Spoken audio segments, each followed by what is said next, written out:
দর্শক শুভেচ্ছা, আমন্ত্রণ চট্টগ্রাম 24-এ। আপনাদের সাথে আছি আমি জুবাইর মঞ্জুর। তৃতীয় ধাপে আগামীকাল ভোট হবে বৃহত্তর চট্টগ্রামের 57টি ইউনিয়নে। এর মধ্যে চট্টগ্রামে 26টি, খাগড়াছড়িতে 7, বান্দরবানে 8 আর কক্সবাজার ইউনিয়ন 16টি। শনিবার সকাল থেকে কেন্দ্রে কেন্দ্রে পাঠানো হয়েছে ভোটের সরঞ্জাম। প্রস্তুত করা হয়েছে কেন্দ্র। ভোট সুষ্ঠু, অবাধ ও নিরপেক্ষ করতে মোতায়েন করা হয়েছে আইন শৃঙ্খলা বাহিনীর বিপুল সংখ্যক সদস্য। ভোট গ্রহণ করা হবে সকাল 8টা থেকে একটানা বিকেল 4টা পর্যন্ত। এদিকে ভোটের সুষ্ঠু পরিবেশ বজায় রাখতে শনিবার মধ্যরাত থেকে রোববার মধ্যরাত পর্যন্ত বান্দরবানের আলীকদম ও রোমায় পর্যটকদের ভ্রমণের উপর নিষেধাজ্ঞা জারি করেছে প্রশাসন।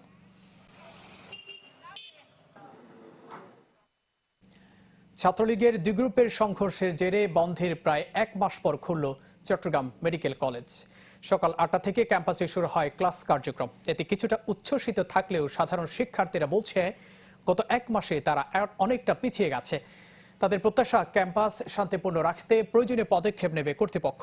আর কোনো ধরনের সংঘাতে না জড়িয়ে শিক্ষার্থীদের পড়াশোনায় মনোযোগী হবার আহ্বান শিক্ষকদের। গেল 29 ও 30 অক্টোবর জমেক ছাত্রলীগের দুপক্ষের মধ্যে কয়েক দফায় সংঘর্ষ হয়। এতে গুরুতর আহত হয় মাহাদি আকিব নামে এক শিক্ষার্থী। এসব ঘটনায় বহিষ্কার করা হয় 31 জনকে। 4 দফায় প্রকল্পের মেয়াদ ও ব্যয় বাড়ানোর পর অবশেষে শুরু হলো চট্টগ্রামে নগরের বারুইপাড়া খাল খননের কাজ। সকালে চট্টগ্রাম নগরের বাকুলিয়ায় প্রকল্পের ভিত্তিপ্রস্তর স্থাপন করেন স্থানীয় সরকার মন্ত্রী তাজুল ইসলাম। 3 কিলোমিটার দীর্ঘ এই খাল খনন করতে 3 বার সংশোধন করা হয় প্রকল্প। এতে 4 গুণ বেড়ে ব্যয় দাঁড়ায় 1374 কোটি টাকা। মেয়াদ গড়ায় 2024 সালের জুন পর্যন্ত। স্থানীয় সরকার বিভাগের সিনিয়র সচিব হেলাল উদ্দিন আহমদ ও সিটি মেয়র রেজাউল করিম চৌধুরী অনুষ্ঠানে উপস্থিত ছিলেন।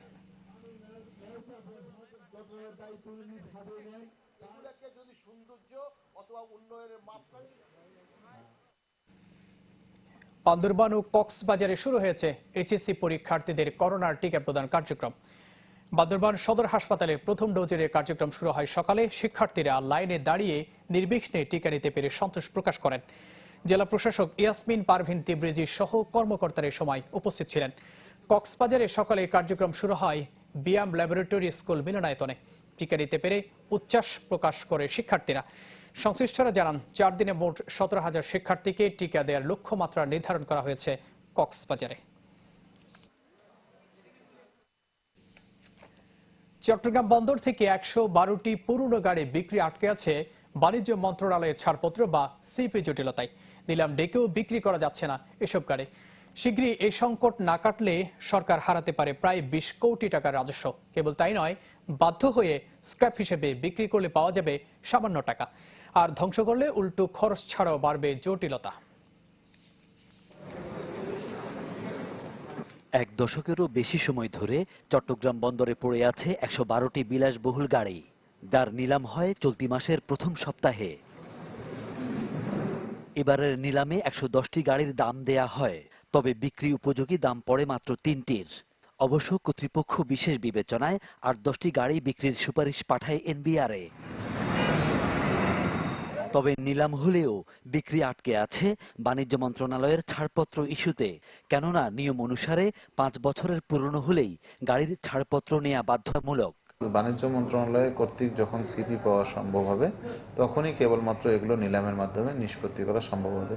আর যদি বাণিজ্য মন্ত্রণালয় থেকে সিপি পাওয়া না সম্ভব হয় তাহলে কোনোভাবেই এগুলো নিলামে নিষ্পত্তি করা সম্ভব হবে না।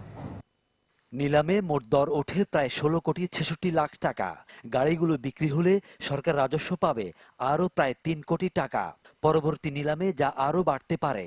তবে ছাড়পত্র না পেলে শেষ পর্যন্ত এই টাকা গচ্ছা যাবে সরকারের। কেননা বাধ্য হয়ে এগুলো স্ক্র্যাপ হিসেবেই বিক্রি করতে হবে, যাতে বর্তমান বাজার মূল্য কেজি প্রতি 45 টাকা দরে মিলতে পারে কম বেশি অর্ধ কোটি টাকা।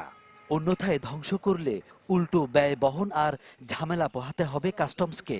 বাণিজ্য মন্ত্রণালয় থেকে হোক, সংসদীয় কমিটি থেকে হোক, এটা পাশ করাতে হবে যে এই গাড়িগুলো বিক্রির জন্য আদেশ, তাহলে রাজস্ব আসবে।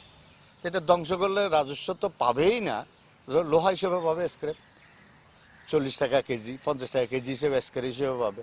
আর যদি এটা গুডস হিসেবে বিক্রি হয়, গাড়ি হিসেবে বিক্রি হয়, যদি নীতিমালাগুলো সঠিকতা করে, তাহলে অবশ্যই দাম পাবে এবং রাজস্ব আসবে। বাণিজ্য মন্ত্রণালয়ের ছাড়পত্র ছাড়া বারবার নিলাম ডেকেও কোনো লাভ হবে না বলে মত সংশ্লিষ্টদের। ফখরুল ইসলাম, চ্যানেল 24, চট্টগ্রাম। চট্টগ্রামে 3 দশকের বেশি সময় ধরে পড়ে থাকা ডিডিটি অপসারণ শুরু হবে আগামী মাসে। সকালে নগরীর হোটেল রেডিসনে আয়োজিত এক কর্মশালায় এমন তথ্য জানান কর্মকর্তারা। পরিবেশ, কৃষি, মৎস্য, স্বাস্থ্য মন্ত্রণালয় যৌথভাবে কর্মশালার আয়োজন করে। এতে জানানো হয় প্রায় 1000 টনের মতো ডিডিটি পড়ে থাকায় আশেপাশের পরিবেশ দূষিত হচ্ছে। তাই আন্তর্জাতিক বিভিন্ন সংস্থার সহায়তায় নিরাপদে এসব বিষাক্ত পাউডার অপসারণ করা হবে। এজন্য নিশ্চিত করা হবে নিরাপদ পরিবেশ। এ ব্যাপারে সব সংস্থার সমন্বয় ও সতর্কতার উপর জোর দেন বক্তারা।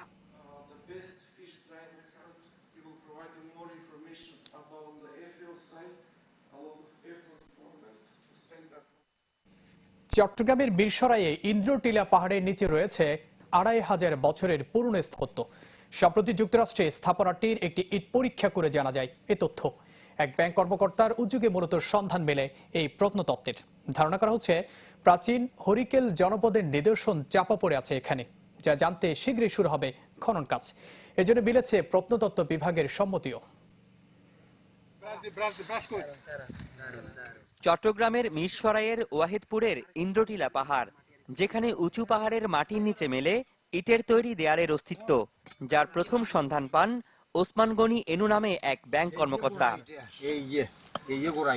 ইটের আকৃতি ও ধরন দেখে ওসমানের ধারণা হয় 1.5 থেকে 2000 বছরের পুরনো কোনো পৌরাণিক স্থাপত্য আছে এখানে, যা নিশ্চিত হতে ইটের নমুনা পাঠান যুক্তরাষ্ট্রের কলোরাডো অঙ্গরাজ্যের আর্টেমিস টেস্টিং ল্যাবে।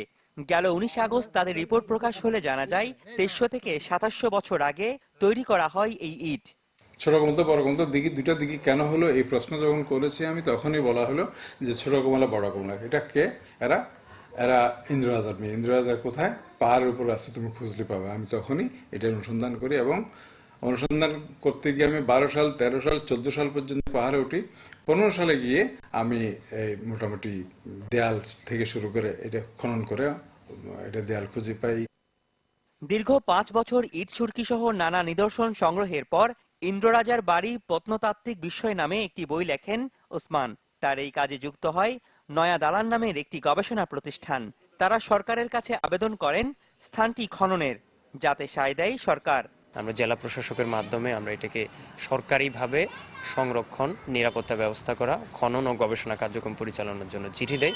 ইতিমধ্যে সরকার স্টেপ নিয়েছে। ওনাদের রিসার্চের মাধ্যমে এখানকার কোনো রকম ওই এত বছর আগের এখানকার যে সভ্যতা কোনো নিদর্শন এখানে বের করে আনা যাবে বলে আমি মনে করি, যেটা আমাদের বাংলাদেশের ইতিহাসের জন্য একটা অত্যন্ত গর্বিত দিক হবে বলে সম্ভাবনা করছে। শীঘ্রই এখানে খনন কাজ শুরু করবে প্রত্নতত্ত্ব বিভাগ। এর মধ্য দিয়ে প্রাচীন হরিকেল জনপদের অজানা ইতিহাস উঠে আসবে বলে ধারণা প্রত্নতত্ত্ববিদদের। রনি দত্ত, চ্যানেল 24, চট্টগ্রাম।